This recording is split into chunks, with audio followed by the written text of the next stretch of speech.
হাদিস শরীফে এসেছে, আল্লাহ তাআলা বলেছেন, হাদিসে কুদসি আল্লাহ তাআলা বলেছেন, আমার রহমত আর আমার গজব এই দুটিতে কম্পিটিশন করতেছিল। এই কম্পিটিশনে, এই প্রতিযোগিতায় আমার গজব হেরে গেছে, আমার রহমত জিতে গেছে। সুবহানাল্লাহ, সুবহানাল্লাহ।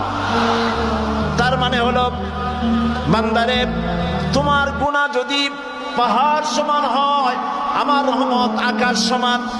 আর তোমার গুনাহ যদি আকাশ সমান হয়ে যায়, তাহলে আমার রহমত আমার আরশ উপচে পড়েছে।